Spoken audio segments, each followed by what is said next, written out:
بسم اللہ الرحمن الرحیم صلی اللہ علیہ یا رسول اللہ وعلیہ و صحابہ یا رحمت للعالمین۔ سب سننے اور دیکھنے والے دوستوں کو چودھری عبدالقیوم کی طرف سے السلام علیکم۔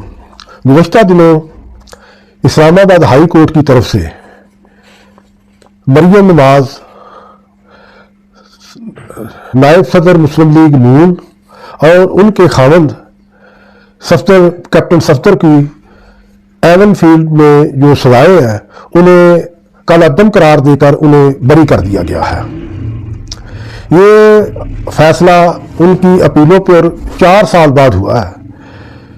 4 سال بعد اسلام آباد ہائی کورٹ نے مریم نواز اور ان کے خاوند کیپٹن صفدر کو ایون فیلڈ کیس میں جو دی گئی سزائیں تھی انہیں کال عدم قرار دے کر انہیں بری قرار دے دیا ہے۔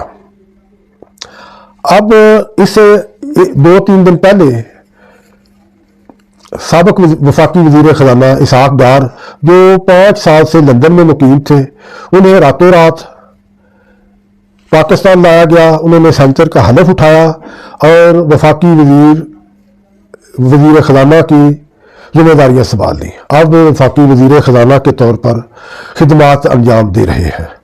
اس طرح یہ جو اسحاق ڈار ہے اس کی سزائیں کا بھی کوئی پتہ نہیں چلا کہ وہ سزائیں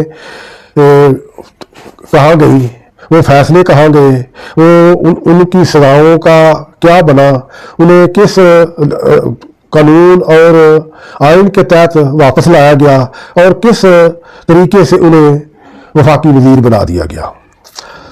اس کے بعد یہ مریم نواز کا معاملہ وہ بھی اسلام آباد ہائی کورٹ میں اسے کل عدم قرار دے دیا گیا۔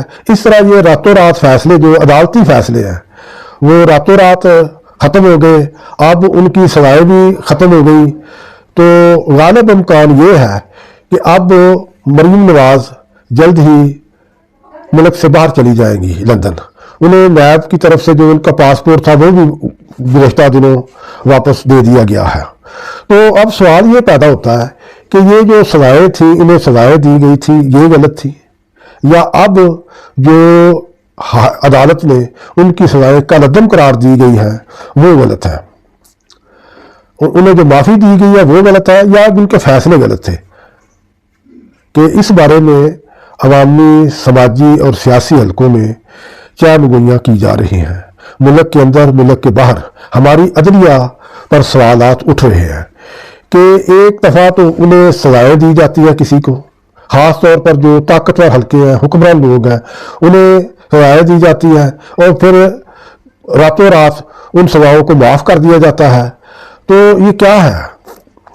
وہ جو ان کو سزائیں دی جاتی ہے وہ غلط فیصلہ ہوتا ہے یا جو انہیں معافی دی جاتی ہے یہ غلط فیصلہ ہوتا ہے؟ اس بارے میں کھلے عام ہر جگہ بحث چل رہی ہے۔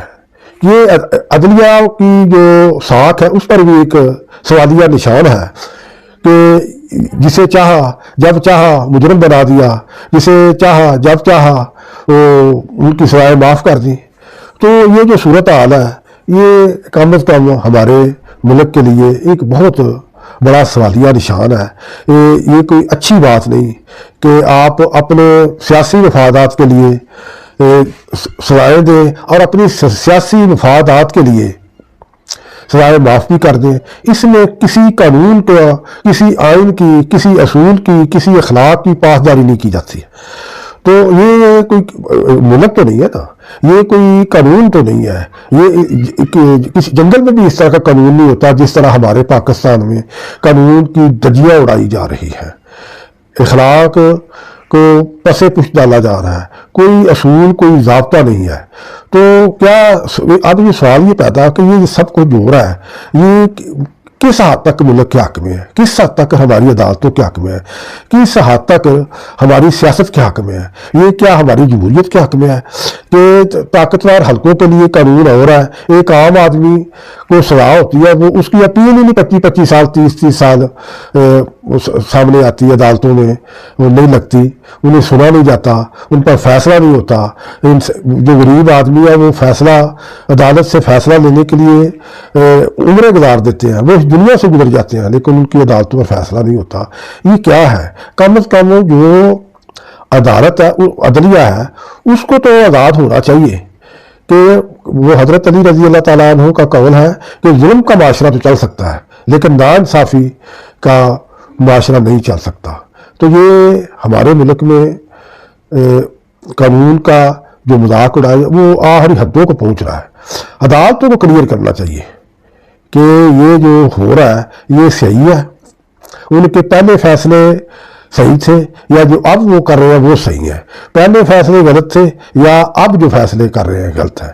اس بارے میں عدلیہ ہی کچھ کہہ سکتے ہیں. میں تو کوئی قانون کو اتنا جانتا نہیں لیکن عام آدمی سوال کرتا ہے کہ یہ عدلیہ میں اس طرح کے مذاق کیوں ہو رہے ہیں. کم از کم عدلیہ، اعلیٰ عدلیہ اس چیز کا نوٹس لے، دنیا میں رسوائی اور مذاق بننے سے بچا جائے. زیادہ اس لیے نہیں بات کی جا سکتی کہ شاید ہم ہی نہ کسی عدلیہ کی زد میں آ جائیں ہیں. ہم تو کمزور لوگ ہیں لیکن اوپر اللہ تو کمزور نہیں ہے، وہ تو دیکھ رہا ہے کہ نیچے قانون کے نام پر، آئین کے نام پر، عدلیہ کے نام پر کیا ہو رہا ہے. پاکستان پائندہ باد، پاک فوج زندہ باد. السلام علیکم.